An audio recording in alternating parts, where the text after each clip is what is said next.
Welcome to the Good Fit Careers podcast, where we explore perspectives on work that fits. I'm Ryan Dickerson, your host. Today's guest is Brian Hurtak. Brian is the Executive Director of Portfolio Governance and Insights for the Chief Operating Office of Wells Fargo.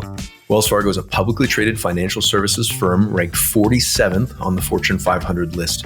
Wells Fargo employs roughly 240,000 people and has just under $2 trillion in assets under management. Brian started his career as a loan officer and then had the opportunity to work with the PGA Tour during his MBA at Georgia Tech. From there, Brian joined USAA through their MBA development program, and over the course of 12 years, worked his way up to assistant vice president, leading their portfolio management office, reporting to the CIO. In that role, Brian managed a $415 million budget and led a team of 35 people. Brian, thank you for being here. Thank you for having me, Ryan. Brian, I find your work incredible. The scale and scope of what you do, the complexity of the projects and portfolios that you lead, I find a bit mind-boggling. Would you tell us a little bit to start about your current role at Wells Fargo? Yeah, happy to do so. So at many organizations, there's these things called maybe your book of work. What are you working on at your company?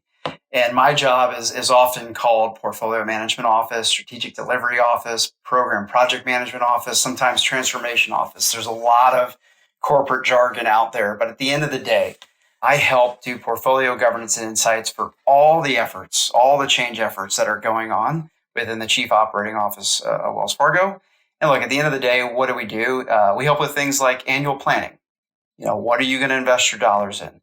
We help with governance. What's the health of your portfolio? Is it at risk, off track, on track? Are you adhering to the policies and procedures and standards in financial institutions or heavily regulated areas? There are certain procedures that you have to follow, and we make sure everybody is following them as they're delivering all those efforts or change across the association or corporation. We also help with change readiness. Like, are people prepared for the change? Do they have all the information, training, insights that they need to do that? And then we do heavy reporting and insights. So you start to see trends, not necessarily at the project level, but as you ladder those things up to this larger book of work, what are you seeing as your trends? Are there root causes that are thematic across of why things are happening or not happening, why you're overspending or underspending, why things are going at risk or off track, or maybe why things are not performing like you intended to when you initially funded them? So at the end of the day, my job is to govern all those and to provide the insights so that those business leaders can run their book of business effectively. Fascinating. That makes sense at a very high level. When you're thinking about the specific function of portfolio governance and the bumpers on the bowling lane, perhaps, that you're establishing for each of these projects within a broader portfolio, can you help us understand at perhaps a little bit more of a granular level in plain language what it's like to govern a portfolio? Yeah, look, if nobody knew what portfolio governance was, this is what I would explain. You are a connector, okay? And what I would say to that is one thing you connect is strategy to delivery or execution. At larger companies or even smaller companies, there's a strategy, what their outcomes they want to achieve. But as you know, many times when people start executing or delivering or coding or doing whatever they're doing, it doesn't always ladder what the intentions were. So as a portfolio management office, all the projects, programs, products, etc., one main job is to connect that strategy and delivery are in sync. Another thing is to connect those people. Connect technology, connect finance, connect the business people to making sure they're all talking in order to deliver all of that work. And then there's the more administrative things that you do, like you want to govern it to making sure you're doing it in a compliant manner, an efficient manner, a high cost-effective way, and that it's performing, right? And so just simply, we are connecting the dots between people and connecting the dots between strategy and delivery. That's probably the easiest way I could describe it. So the connective tissue between a large enterprise and everything that may go on within it, making sure that everybody understands what you're supposed to be doing that gracefully and efficiently, and getting the outcome that you're really looking for. Amazing. You sound like you're going to be pretty busy in that work. Well, look, I mean, different people do different things at those large organizations, right? Tech teams are very tech focused. So sometimes you're the translator in connecting that, right? Tech may not always understand their financials or their budget. Are they overspending or underspending? You want to connect to make sure that those tech teams are clear of what they're trying to deliver. How does their work connect to the larger strategies of the senior leadership of the organization? And so a lot of it is wrangling, right? But connecting those dots for people is a big job to making sure you're doing things compliant, effective, efficient, on budget, on scope, on schedule, but doing it to produce outcomes, not necessarily just outputs, if that makes sense. Makes a lot of sense. So going back to the beginning and how you came to be, would you tell us a little bit about what you were like as a kid and perhaps your aspirations when you were a younger person? Well, I had hair before, I would say, but no, all kidding aside, not to bore your audience about me, but, I was a kid that loved sports. And the reason I'll share that is because I think it really helped define my work ethic. I think it really helped me understand how to play well on a team. I played golf a lot. And so golf was a tough thing. It really was, I had to figure out my own. It was problem solving. It was practicing. It was getting better. It was putting in the hours. And so sports were a really big part of my life growing up that really helped me, I think, prepare for ultimately the working world as well. And so I grew up in South Florida, played golf. I went to Georgia. I wasn't good enough to make a living in golf, so I had to get a job. I went and got my MBA at Georgia Tech, an incredible university at Georgia Tech, and left Georgia Tech to head to a company called USAA in 2010. And from there is the rest of my career. When you're thinking about what you excelled at academically, the high school experience, your undergrad experience before the MBA at Georgia Tech, was the destination clear to you at that point? And with your field of study, does that tie into what you do now at all? It does not. But now that I look back, it wasn't, it's not necessarily the job, but where I find my passion. I love people. I love process. I help solving problems, and I do that today. So it wasn't really defined maybe from the job perspective, but what I do, I think, is very similar. When I was growing up, I wanted, like I said a moment ago, I wanted to be a professional golfer. I wanted to work in sports. That's why I pursued doing some things at an organization and an internship and other efforts at the PGA Tour. But at the end of the day, that's not where my life led me. And so it is different. I got a BA in management. I got a master's in business. And so I think all that prepared me to really understand business and working well with people and understanding the functions of business, finance, strategy, execution, IT, etc. But I didn't wake up. Let me say this way. I did not wake up and say I wanted to do portfolio governance and insights for a portfolio management office or change management office when I was a kid. Right. But hey, here you are. When you're thinking about the transition from academia into your full-time work, what was that like, and how did you get your first job, either out of your MBA program or out of undergrad, whatever you'd like to start on? Yeah, well, look, I'll be honest, because I was a golfer, I wasn't really sure what I wanted to be when I grew up. And I'm sure many people do. I didn't. So I worked in the mortgage business as a loan officer. And as anybody knows, I did that from roughly 2005 to 2008 or 9. It was a pretty crazy time to work in mortgages, but it was a great experience for me. I saw what good looked like, what not good looked like. I definitely understood the difference between ethics and unethical. I learned a lot in that experience. I realized I needed to figure it out. And so I went back and went to a full-time MBA program to kind of take a step back to survey, hey, where do I want to go? And when I did that, I realized that I wanted to work for a company I believed in, a mission I loved, or a mission I could wake up every day and put all my energy and passion into. And that led me to look at certain companies. And a perfect one for me was USAA, because it was a financial institution that served the military and their family. And I thought that's a way I could give back and believe in what I was doing every single day. And then the last thing there is when I joined that company, for me, I also was seeking at companies like USA or others a rotational program that allowed me to really get good experience horizontally across the company. So I was really blessed as being part of that MBA leadership development program for roughly 2 years. I rotated between operations, marketing, and other parts of the company, and really got a sense of holistic business practices that enabled me to really figure out, what do I like and what am I actually good at? And from there, that kind of set the trajectory of how I got to portfolio management. If I recall, the role that you had when you first joined USAA was one of those rare opportunities where you were considered a high potential kind of new member, and you were able to move around the organization and experience a couple different lines of business and a couple different functions. Not everybody gets that opportunity. What was that like, and what did you learn perhaps that you didn't want to do during that experience? So when I left Georgia Tech, I really wanted to go help with marketing and brand management and experience management, user-centered design type of things. That's really what I wanted to do. And when I got to USAA, I didn't get to pick what my first job was. It was a rotational program. And they put me in contact center operations. And they put me in an effort to help design they called it the desktop of the future for all the contact center reps. How do they operate when talking to a customer, and helping design what that future state of their desktop look like? That was the last place I would have picked if you gave me like 100 things on the list that I would have picked.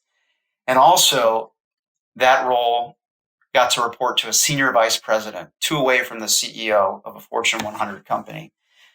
That was a big gap. And so what was great about that is I got to learn so much about how a massive operation is run.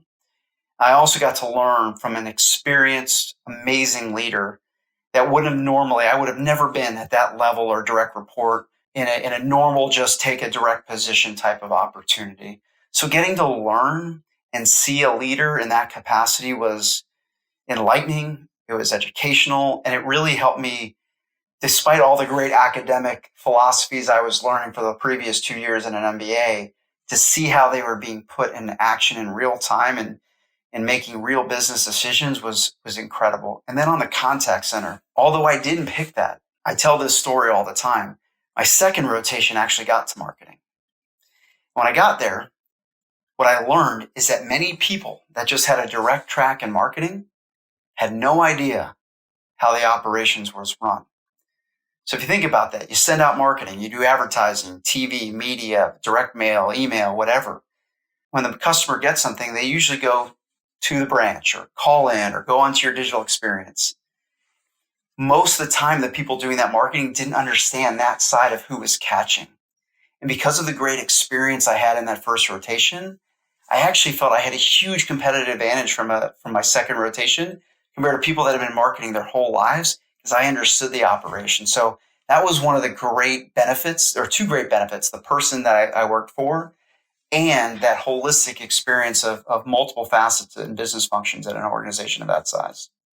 Love it. That makes a lot of sense. So when you joined and kind of becoming a part of this rotational program, starting in the contact or the call center operations, rebuilding that interface and how the people in the call centers or contact centers interacted with their documentation, interacted with USA systems, were there any assumptions that you made going into it, or preconceived notions you had when you joined that changed as you got a little bit more exposure there?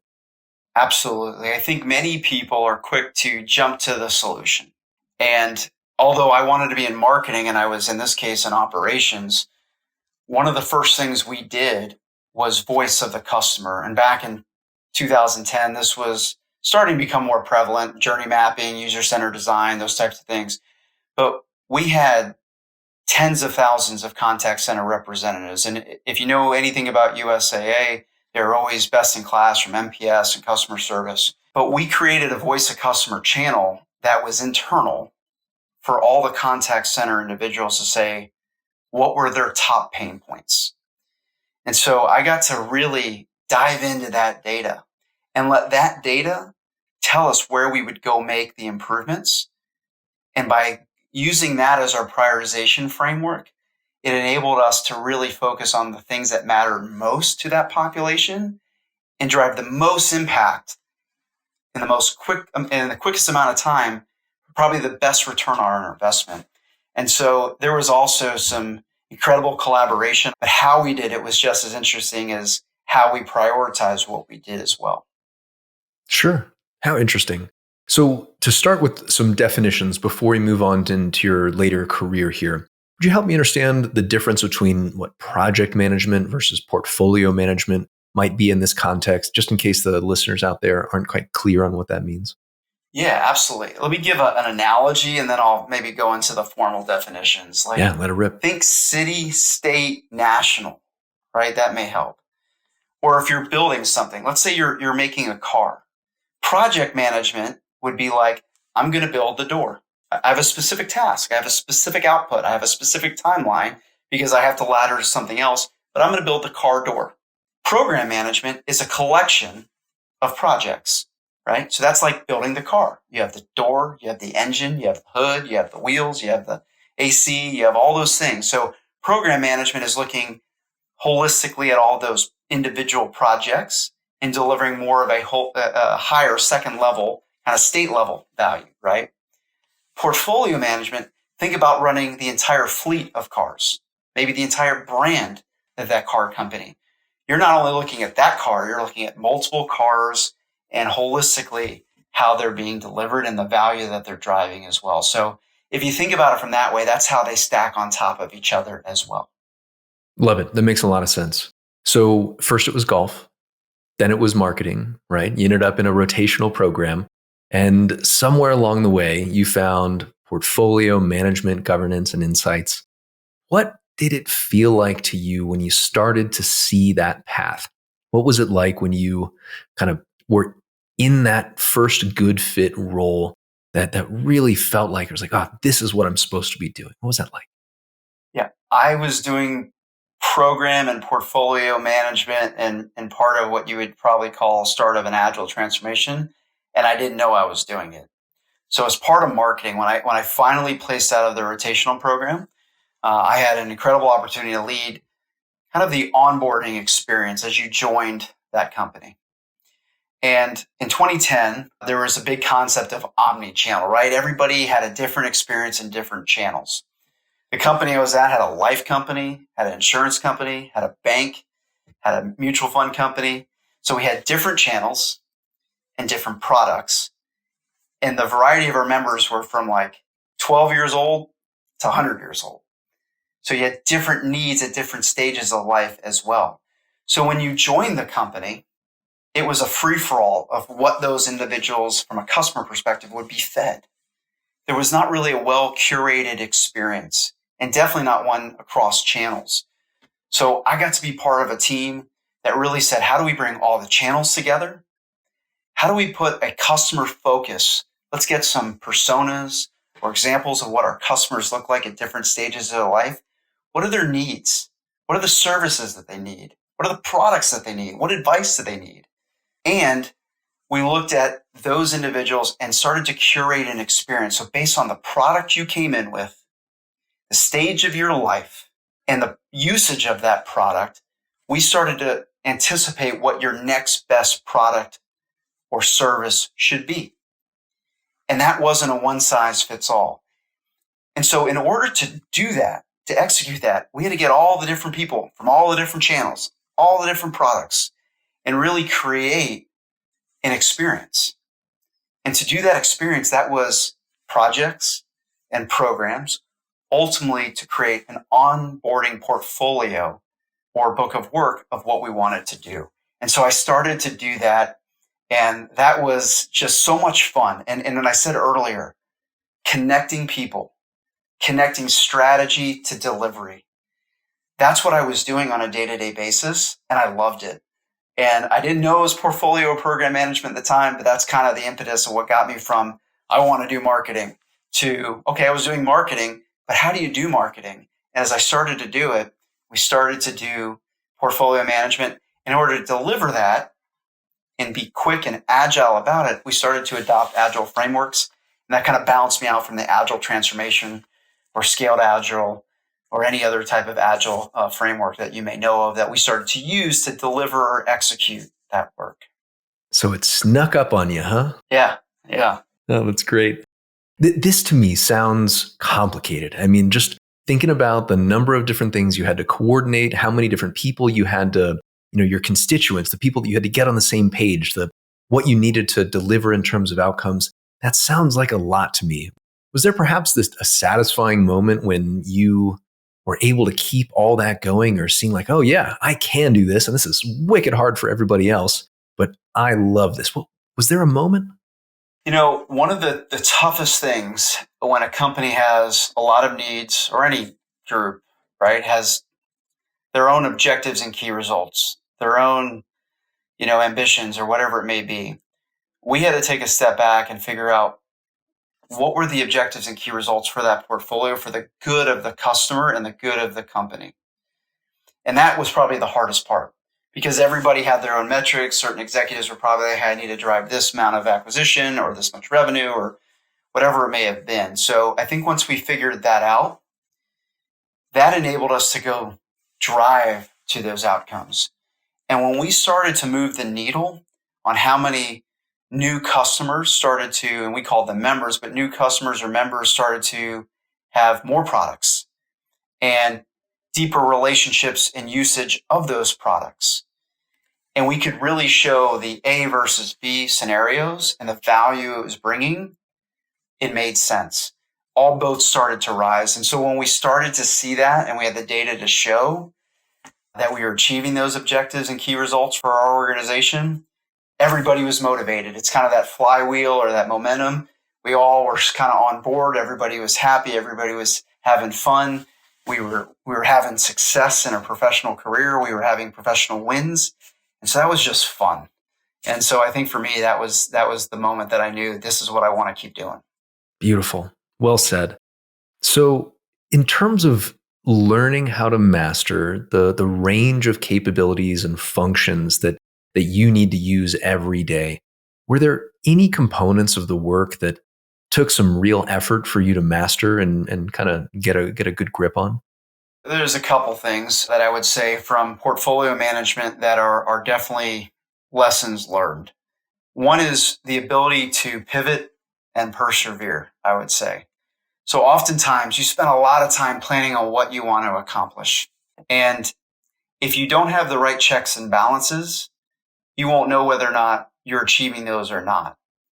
And having those checks and balances is really, really critical, because if you start not seeing the performance, you should start going away from what you were doing and start investing in other ventures or other capabilities or other products, et cetera. And that's a really, really hard conversation to have. You spent all this time, it's people's baby, right? Like we said we were going to do this, but it's not performing. And so what I learned is candor is critical, but you need that candor with data and insights. So have clear objectives and key results, have good metrics to see if you're achieving those results, and then have the checks and balances or monthly cadences or quarterly cadences with the right leaders to say, are we achieving those expected outcomes? And if not, should we pivot? Or if we are, should we further invest and persevere into this capability?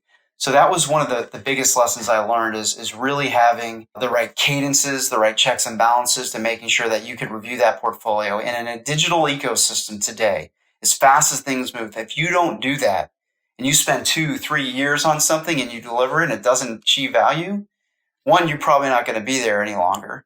And two, you've wasted a lot of money and your competition's probably got really, really far ahead of you. So that's where business agility and agile transformation and some of those other principles really came into play. And I learned I really needed to learn more in those spaces. And just thinking about the challenge of accountability and being able to drive the outcomes that the business really needs, it sounds like the way that you're describing this, that being able to bring data to the table and then sitting together as opposed to against each other and saying that we have an issue that we're facing together. Here's the data that we're seeing that perhaps isn't lining up with what both of us need to accomplish. Not like you're the problem. It's we have a problem that we will address together, and bringing the data to the table drives it forward and gives you a more graceful way to have a business focused conversation that gets you where you need to go, as opposed to trying to scold someone for not, getting those results.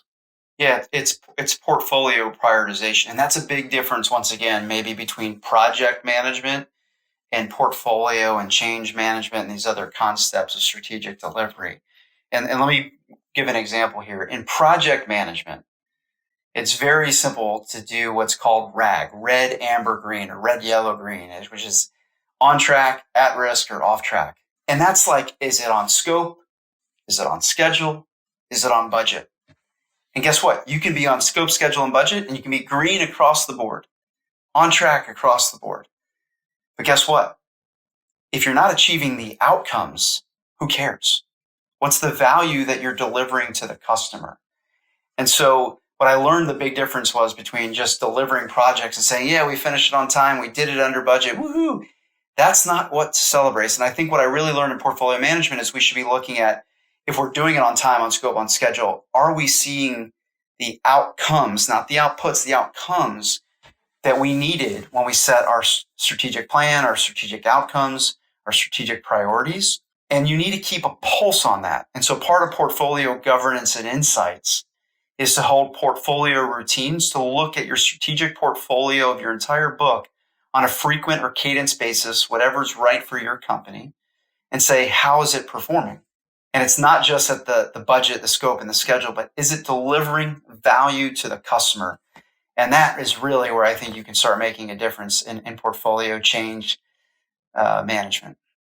Love it. And thank you. That's very valuable. Let's just say that I'm one of the MBAs who get to come in and rotate through your office here.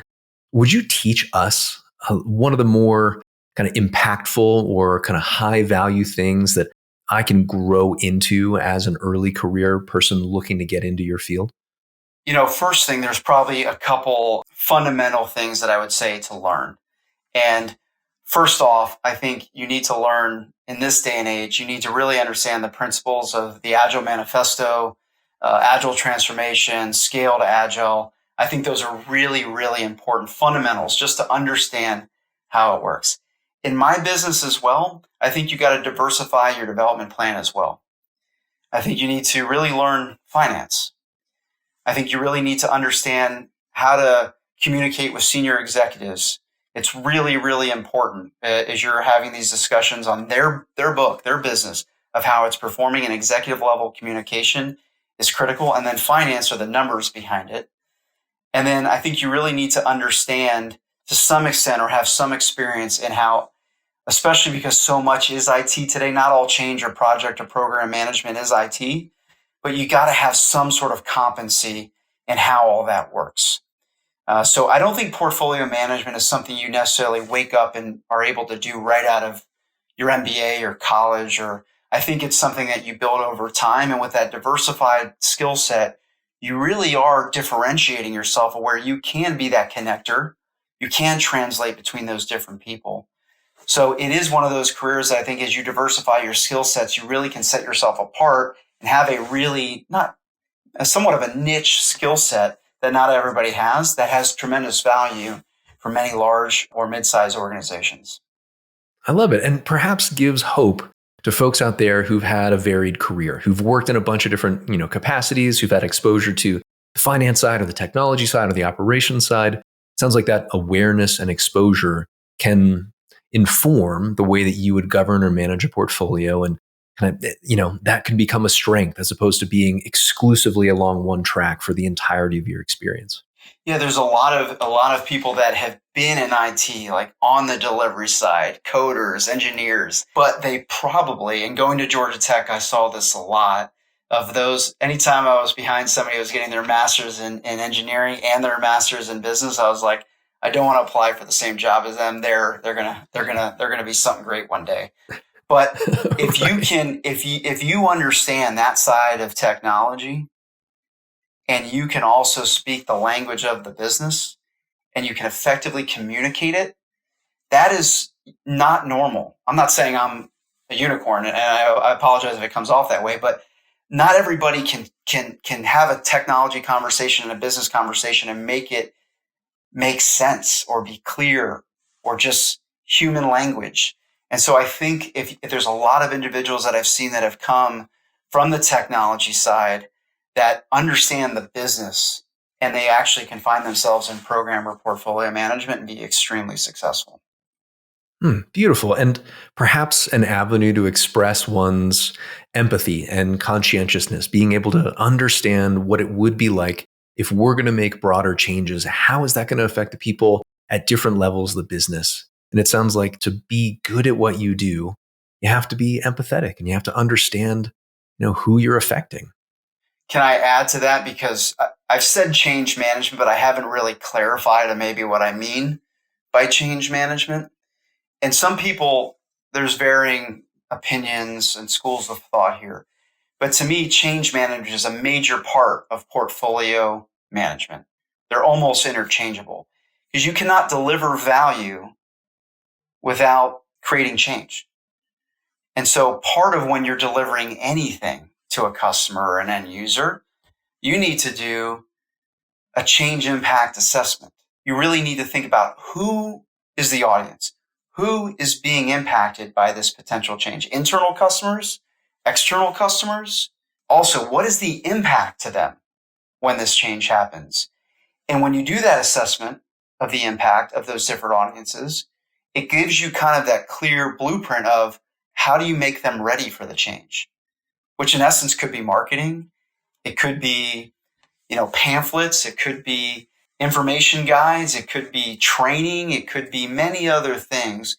So preparing people for the massive work that you're doing is really important to what we do as well, because you can be on scope, schedule, budget, and do everything right.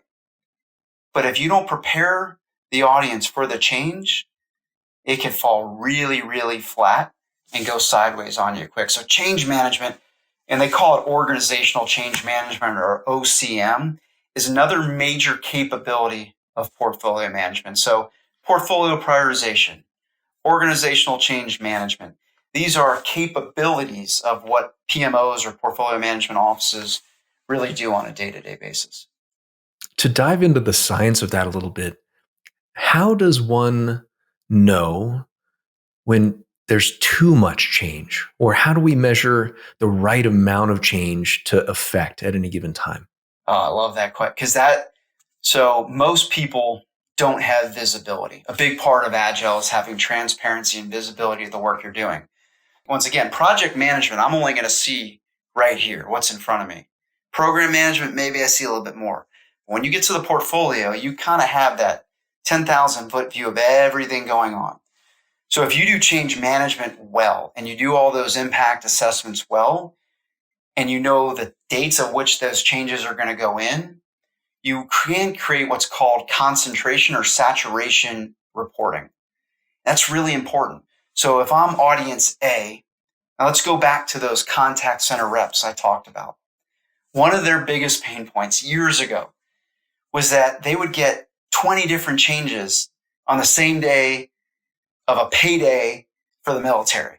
That's like the worst thing to do, right? Don't change my screen when I get 80% of my weekly calls on this day. Well, if you had good visibility into the change in a holistic view of when you're going to release that change, you would see the saturation. And in those same portfolio reviews, you may ask the question, you know what? Maybe let's not release this on payday. Let's maybe wait till 2 days after. Or let's not host the training on the busiest day of the week. Well, if you went and looked at our contact center call rates, they were at the highest they possibly could be. So as you bring all that information together, you have a more holistic view of when's the right time to deliver the change. And so in many of those ceremonies I've hosted over the years, you bring that concentration reporting, and very quickly, any leader can say, oh, we can't do that. But if IT or whatever just handed you the plan and said, we can get it done, they're like, I'm going to do it in 2 weeks versus 3. You're like, yes. But if that second week was on that payday, you may say, we can wait 1 more week. So that's where change management and saturation and all this is, I think, really, really fun and really can help you from stubbing your toe. Even though you did everything right, you don't stub your toe and it doesn't fall flat when you deliver that work. Interesting. That's great. We'll get back to the conversation shortly, but I wanted to tell you about how I can help you find your fit. I offer one-on-one career coaching services for experienced professionals who are preparing to find and land their next role. If you're a director, vice president, or a C-suite executive, and you're ready to explore new opportunities, please go to goodfitcareers.com to apply for a free consultation. I also occasionally send a newsletter which includes stories from professionals who have found their fit, strategies and insights that might be helpful in your job search, and content that I found particularly useful or interesting. If you'd like to learn more, check out goodfitcareers.com and follow me on LinkedIn. Now, back to the conversation. If you're thinking back, reflecting on all the different projects that you've worked on, is there one that you enjoyed the most or took the most pride in? Oh man, there's so many. I mean, one is internally. I've gotten to build book of works for organizations before, and so internal. That's an internal customer, right? I once had. I won't name the company, but there was a company that had no visibility into all the work they were doing, and the senior leader of the company would say, "I don't know what I'm doing, how much I'm spending, who's doing it, how's it performing." And so one awesome was, in this experiment of my life here of portfolio and program and Agile, we just simply built them visibility. And it wasn't hard, but we created a list and a view of all the work they were doing, how much they were spending, who was working on it, how it was performing, what was the health of how it's performing. And we simply gave that to the senior leadership. And that senior leadership literally in the meeting picked it up. And he grabbed it and he started dancing. He's like, I now can run my business. He literally started doing one of these. He probably shouldn't have danced in a public forum or in a boardroom setting. It wasn't the best dancer, but he had visibility. And look, for me and my team, that was so awesome, right? It was just a book of business. Like, what are you doing? And to create that value for them to go run their business and make decisions on, why are we spending X of millions of dollars on this when it is not even in our top 10 of our key strategic priorities? Or Wall Street could care less about if we deliver that. It's somebody's pet project. We're going to stop that. We're going to take those dollars, those resources, and if they're fungible, we're going to reallocate them. And that is really, really cool to see and be part of the root cause of how that got there. So that's internal. And then, from an external perspective, working at some of the institutions or organizations I worked with, there's been some incredible teams.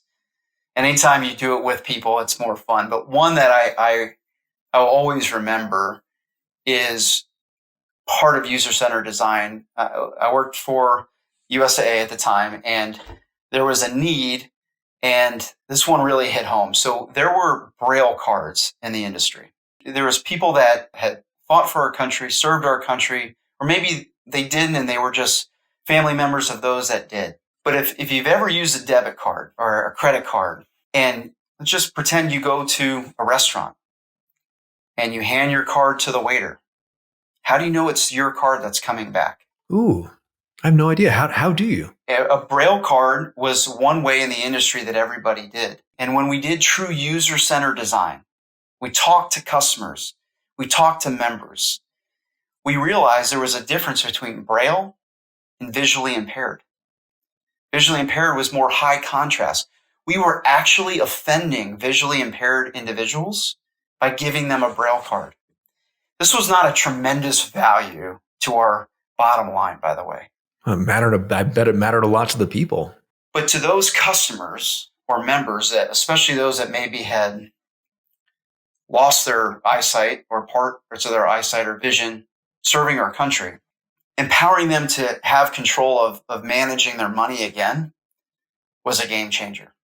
So I remember when we actually created, or my team and the teams that we partnered with created that visually impaired card, and we gave it to some of the members. And it was patented and all sorts of things. That was really cool. Our teams, they got a patent and all sorts of things. But that was really creating value for a customer. Now, don't forget, there was a ton of projects, ton of things that went into creating that. And all of that was part of that program probably of delivering. But at the end of the day, when you got to see a product that meant so much to somebody, that's really why you have fun doing what you're doing, delivering value to the customer. Wow, that's awesome. I love that. When you're thinking about how perhaps the world might perceive project management, portfolio management, kind of governance therein, how do you believe the world sees that function? And then we'll talk a little bit about misconceptions after that.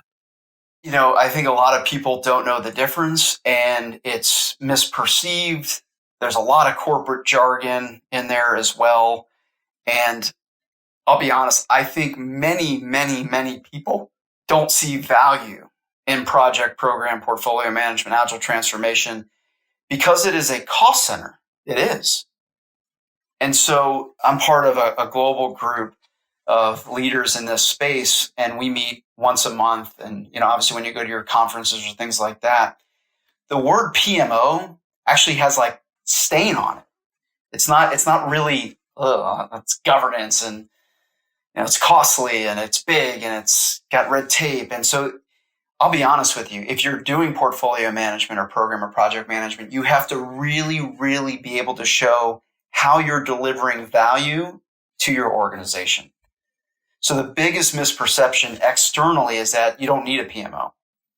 And the reason is, candidly, many of them get big, over-engineered, too costly, and they actually start impeding on the ability for the business to drive value in an efficient cost or in a timely manner to their customer. And so you're an impediment.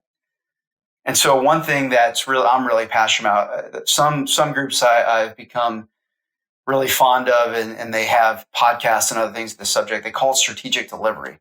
And, it's almost we in this field need to rebrand what we do.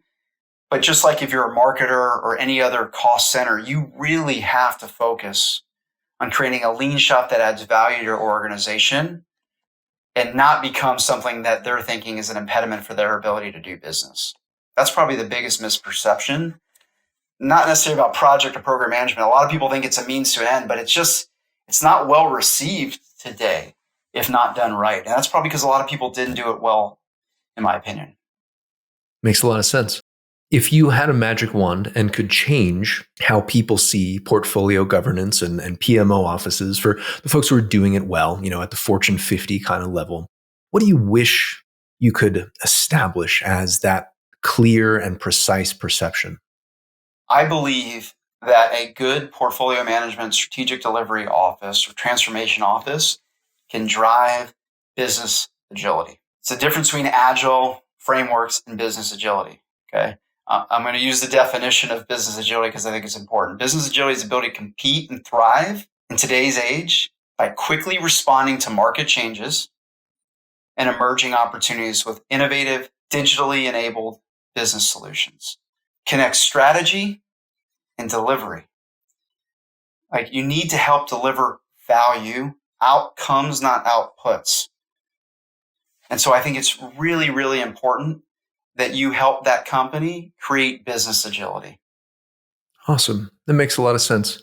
Last question before we move on to your philosophy on hiring.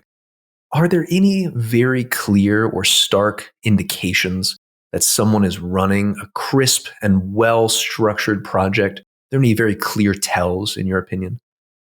To run a good project, let me take a step back. If I'm looking for what are the good traits of a project manager, they're good at keeping everybody engaged. You got to rally everybody around. Like, you're managing a lot of different tasks and people. You got to keep people on task. So they're good at organizing for success and get everybody rallied. So they're good at that. They're probably too very detail oriented, meaning that, they really are dotting their I's, crossing their T's, because you can't have a ton of waste in what you're doing. 3, they're effective communicators. A thing about a project or program or even a portfolio manager is that you usually have to communicate to the team delivering, and you got to communicate to the sponsor. And so you got to be able to talk to both teams and be able to pivot to your audience. So an effective communicator and proactive in that communication. You cannot be in this business if something starts going south, being scared to tell somebody. You need to be able to escalate quickly and tell a concise story of what it is the problem. You may not need the solution. Your job is not to solve it as the project manager.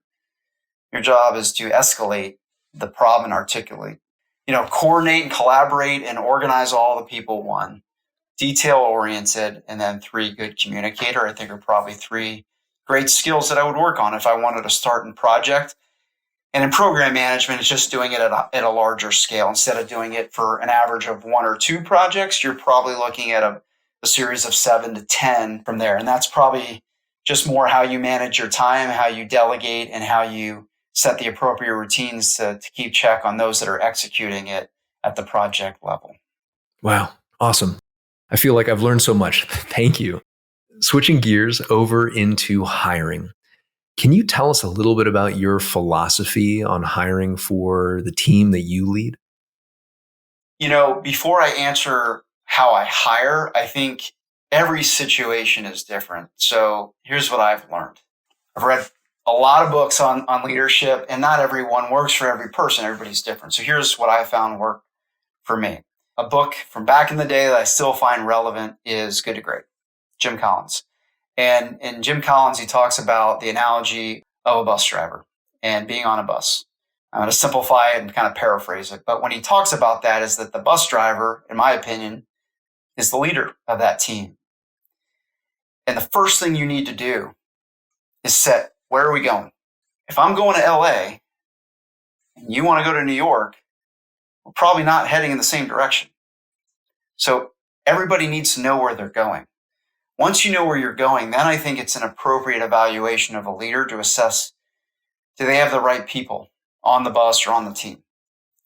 That's hard. I wasn't good at it earlier in my career. I wasn't able to make the tough decisions. Maybe somebody worked their tail off. They were there for a long period of time, or I saw the potential even though they weren't performing. And I couldn't make those tough decisions. But at the end of the day, in business, you have a responsibility for the whole team and for your organization. And so it's making sure you have the right people on the bus. And that's the diversified skill set, the different personalities, soft skills, traits, functional skills, etc. What do you need to get to that destination? And then lastly, it's making sure you have the right people in the right seats. I've been on teams where, person A is got all the potential in the world, but they're doing the wrong thing. They're doing something they don't really like to do. And if I move them one seat over, they start taking off. And maybe I don't have somebody that's in the right seat, or I don't have somebody to fill that seat. And then that's when I'll start to hire. And when I hire, first off, I look for problem solvers.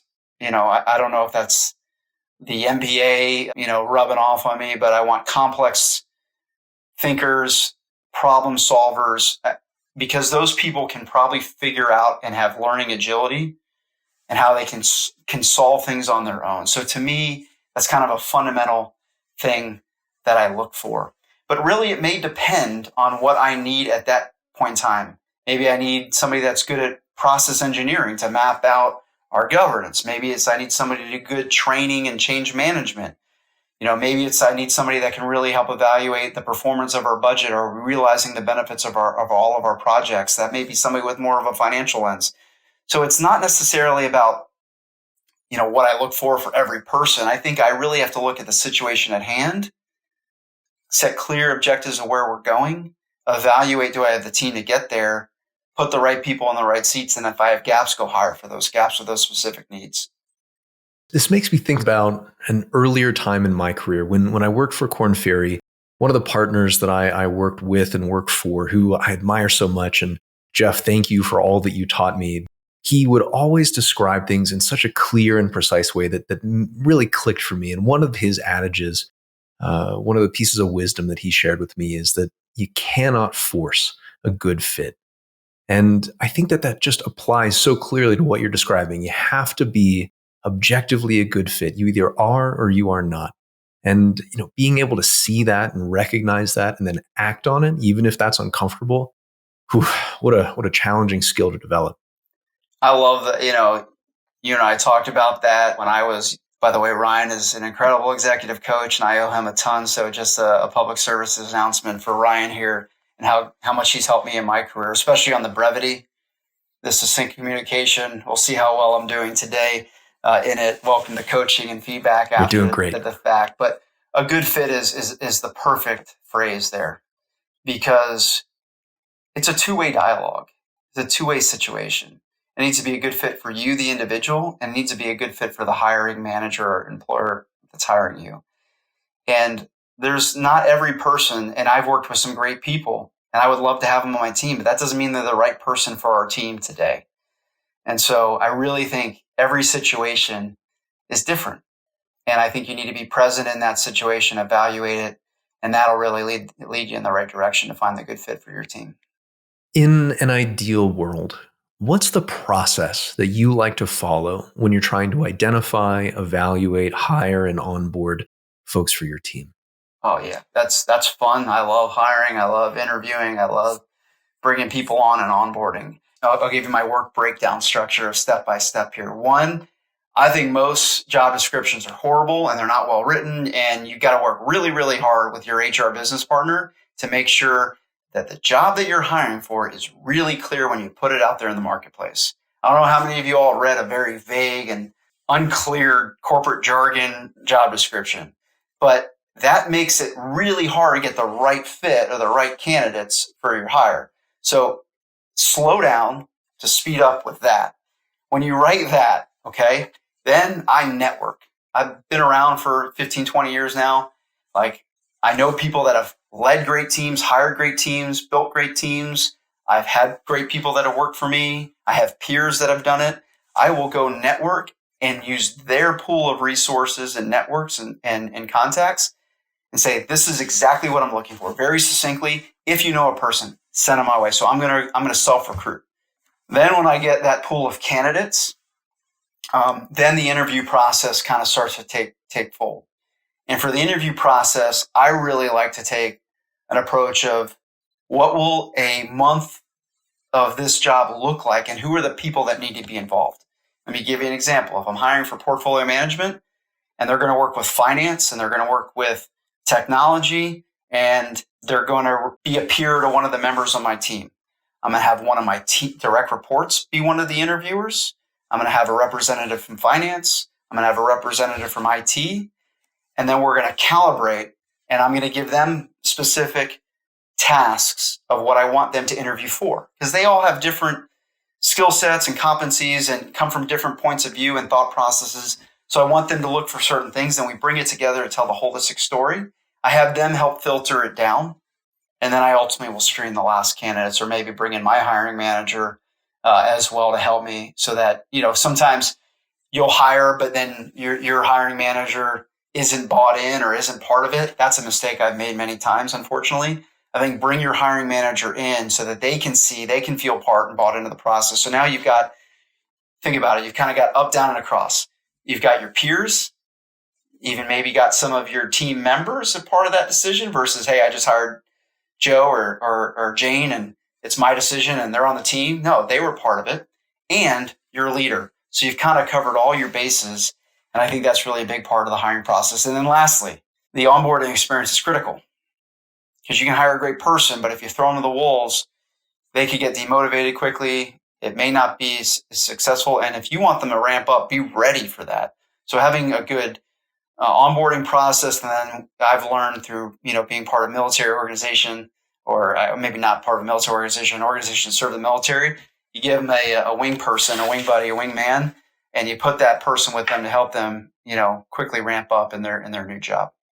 If someone out there is listening to this and they are just dying for the opportunity to be a part of your team and work with a leader like you, how would you encourage them to prepare? And how would you coach them through succeeding in that style of interview process? First, you find a good coach. I think, look, mentors and coaches, you don't always need a life coach or an executive coach. No offense. You sometimes just need a coach. Let me give you an example. If you're interviewing for a director of finance, go find somebody that's a director in finance in that organization or a similar culture and have them be your coach for the next 6 months. Because they're probably going to help you be better prepared for it, just like in any sport. And that's where I think the sports comes back for me. So having coaches, I think, is critical to help you in your development plan and being ready for when that interview comes, that you are ready to knock it out of the park. Another thing, I have created my own play sheet of questions I know that I will get. what I've done, and happy to share more or provide this on your website or something like that. Yeah, we might put it in the show notes. Sure. You get questions, and when you get your questions, sometimes you need the stats, or you want to have situation, action, result, right? Or problem, action, result, or whatever your framework is. And you can tell you've gotten scripted. What I do is I have a bank of questions, and I have quickly and one click away on my screen or in front of me where I can look at a few bullet points, just bullet points, so it doesn't sound scripted, so I can quickly recall that experience. And that's really helped me be more natural. Lastly, practice. Mock interviews. Another shout out to Ryan. When I was going through changing after leaving a company that I've been at for 12 years, I didn't really have to interview for many jobs for 12 plus years. And all of a sudden I was kind of looking at new opportunities. And so I used Udly. I think I pronounced that right. And I loved it because I got to get people send me questions. I could use the artificial intelligence interface. I could say I want program or project management questions. It would feed me random questions, and then it would record me, and then it would give me statistics on how I was doing, my pace, my eye contact, filler words like I just used right there. And it really helped me prepare. And so, coach, have your kind of resource for the interview, and practice makes perfect. Use those types of tools. Beautiful. Thinking about being hired, not just hiring for your team. If there are folks out there who are at a similar level to you, right? They're kind of right at the peak of their career, they're doing their best work, and they're still struggling a little bit to find this next opportunity. Would you share with them how you actually landed your last couple of jobs and what actually worked for you in getting there and closing the deal? Yeah, absolutely. I'll be vulnerable for a second. I've been part of many others where, despite great years and exceeds expectations, I had some bumps in the road. And I actually had a situation, maybe because of me, maybe not because of me, but there was a decision to part ways and go a different direction. And that was really hard. It was an emotional divorce for me. And so going and what was next for my career was something I was not as prepared for as I probably needed to be. Despite being a geek on professional development and ready in my day-to-day, I wasn't ready for that. And so I think in part of your professional development is always investing time in yourself to, one, know what you want to do. And I say that it's kind of like your ethos, your personal mission statement, right? If I go to like Franklin Covey or others, like, what do you want to be? And I think it's really important you know that. And then you're assessing what are the top skills I need to be a fit or a good fit in that role. And what I learned is I went and talked to people, hiring managers, HRBPs, human resource business partners, executives that oversee those organizations, people that were in that seat today that maybe is a similar seat I wanted, maybe at that company or a different company. And I started to do a gap analysis of how proficient am I at that. And then that really gave me what I call my syllabus, my development plan. So to be ready, because maybe that job interview won't be for a month or two. Timing is kind of a crapshoot of when it's going to happen, or the right or great opportunity or good fit opportunity is going to be there. And you got to be prepared. And so I would look at, okay, I kind of did it as a major or minor. I'm going to major in being better at agile transformation, scaled agile framework, for example. I'm going to minor in my executive communication and brevity. And I'm going to work on those two things because those are the things that probably are keeping me from that next level or getting more of the opportunities at a similar level that I have. So I would say, know what you want to do, assess, are you ready for the opportunity, and then create a clear path to being prepared to get there. In terms of actually getting into the hiring process, what channels worked well for you? Was it the network? Was it applying directly? How did you get in there? Okay, I learned the hard way. I elected to take some time, like a month or two off once in my career. And I was lucky because I had an opportunity where I didn't have to work for a minute. I was very blessed in that situation. And then it was time to look. and I did the LinkedIn death spiral. Okay. I applied for every job, and I read the job, I'm like, this job is for me. It literally reads like it was written for me. Like, despite it being vague and a terrible job description, this is what I want to do. And I'd spend hours and I'd curate my cover letter and application and resume and nothing. And that was demotivating. So Ryan, you and I brainstormed a couple of these things. Here's another approach that I took that really worked for me, and I know has worked from others that I've shared it with. I looked at LinkedIn from a completely different perspective. I said, what do I want to do? Portfolio, program, project management, agile transformation. What are all the buzzwords? Let me get them. And I created, basically going through all of my network of LinkedIn and others, type of social feeds or networks or types of platforms. And I was able to get the inventory of all the names from all my background, or 1 or 2 or 3 degrees of separation in that area. Then I created a pivot table of looking at that network, and I started to match the top jobs in those areas to that network. And I'd start with that network, and I networked my way to the job. I'll be honest, I had interviews at some of the largest companies. I never thought I had have an opportunity. I won't name an organization, but it was like a dream job. I had 10 interviews. I made it to the final round. I didn't get it. They had thousands of applicants in 24 hours. I had a 2nd degree separation of somebody. I called that person. I've done great work for that person. They referred me to the other person. That person called me that night. I had an interview. That person was EVP level at a major sports organization. Like, that would have never happened, right? And so I use the network as the approach versus applying for job, which was ultimately just demotivating. It doesn't even encompass the emotion and the sadness that experience brought me when I went down that death spiral. I'm glad you found your way through the long valley of despair. That's a hard place to be. So switching gears here as we bring this to a close to the future. I'm going to start broad and then we're going to get specific. What are you excited about for the future? That's a pretty broad question. Most excited about my kids. I have a 6 and a 5-year-old, so family first. Stephen Covey said, schedule your priorities, don't prioritize your schedule. I'm excited about them. I mean, first and foremost, I work. Even part of my job selection was work-life balance, and I didn't have that for a couple years. I really didn't. And so I'm really excited around having balance so that I can have a more fulfilling career, but also a more fulfilling life. And so I think I found that. So for me, I'm really excited to having a job I love, working with people I love, but also being able to be there with those I love and be able to do it all versus for many years, I felt 1 foot in, 1 foot out, and I could never make either side really, truly happy.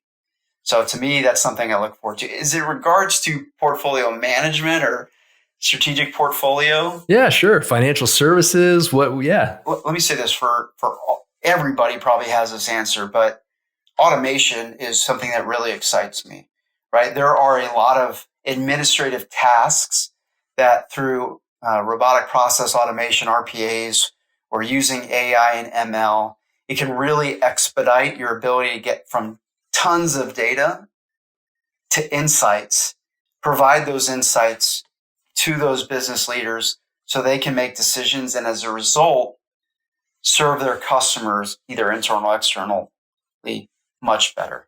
So I'm really excited of how far the technology and the data and analytics space is coming and how we're starting to embrace it to help us make decisions quicker and have more business agility. And what that allows me probably to do is run my shop or my boss run their shop in a more lean fashion, where many of these organizations were probably just needing to be too big with too many FTEs or too many contractors, that it wasn't cost effective for the company. So I think it brings life into where we can do this in a scalable, efficient way and not be a cost impediment to an organization. Thinking about your function, the field more broadly, if we had to bet on what it was going to be like in 2030, and it's February of 2024 when we're recording this, could you paint the picture for me on what you expect it to be like in about 6 years? I think it depends on the size of the organization. But for strategic delivery, I believe it's going to get faster. I think if you cannot do this, you're not going to be around. You have to deliver value in a compliant, efficient manner, but faster. If you don't, your competition is going to leapfrog you and you're going to miss out on opportunities. To have business agility, you're going to have to work faster. So that goes back to, I think there's going to be more automation. I think there's going to be more leveraging the data and analytics space to help you do some of those more remedial or administrative tasks. And so it'd be less administrative, so it's probably going to be more fun. So I think faster delivery is probably what you're going to see, which for the customer should be better. They're going to get more quicker. And I think for us, it'll be better because we should be able to do it at a cheaper cost isn't the right way to do it, but in a more cost-effective manner. As we bring this to a close, is there anything that you'd like to promote? Any ideas that you'd like to share? Any inspiration for the audience? That was a softball. So thank you for that. I will like to share one thing that, as I said, you find your passion. I love leadership development. I love what Ryan does for people. And so I decided a couple years ago to write a book. And I actually didn't know it was going to be a book, but to do a project. Because as part of all that learning, I would read book after book. I'd go listen to podcast after podcast, LinkedIn article, conference, have mentors. I had all this great information around being better in my profession. But what I couldn't do was, one, organize it, two, quickly recall it in moments that really mattered or situations at hand, and three, effectively apply it in that situation. One day I was sitting on my couch, and I'm a huge sports nerd, as I said, and I was watching football, papers spread out in front of me, and a light bulb popped. I saw on the screen a gentleman with his play sheet in front of his nose, and I was like, why don't I have that?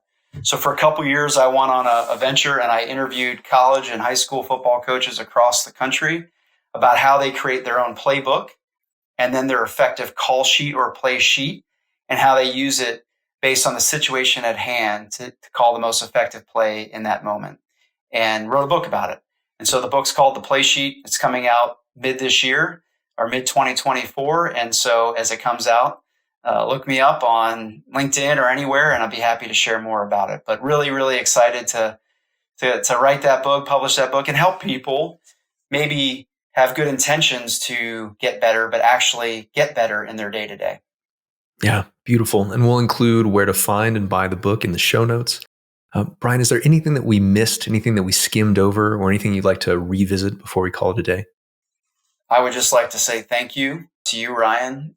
Blessed and thankful to be on this podcast with you, and thankful for the good coaching, great coaching that you've provided me over the years. I really mean it. I'll close with, I believe mentorship and coaching is something a lot of people don't have in their profession. For some reason, they do it in every other walk of life or any other concept of life. But when it comes to their profession, they don't have a coach. And sometimes having somebody like Ryan that's seen it, has data and insights from many people going through similar situations, he can really help you very quickly. So I'm very thankful for how you've helped me be better in my day-to-day, in my career through your coaching, and for the opportunity to share some of my experience with you on this awesome podcast. Thank you, Brian. It means the world to me. Thank you for coming on the show. This was a delight. I learned so much. Thank you for sharing your perspective. This was great. Thank you. Thank you. Our next episode is with Jennifer Adkins, data scientist on Microsoft's Copilot team. It's a journey of finding what you don't like in order to find what you do. If you enjoyed this episode, make sure to subscribe for new episodes, leave a review, and tell a friend. Good Fit Careers is hosted by me, Ryan Dickerson, and is produced and edited by Mellow Vox Productions. Marketing is by Story Angled, and our theme music is by Surftronica, with additional music from Andrew Esperanzeta. I'd like to express my gratitude to all of our guests for sharing their time, stories, and perspectives with us. And finally, thank you to all of our listeners. If you have any recommendations on future guests, questions, or comments, please send us an email at hello@goodfitcareers.com.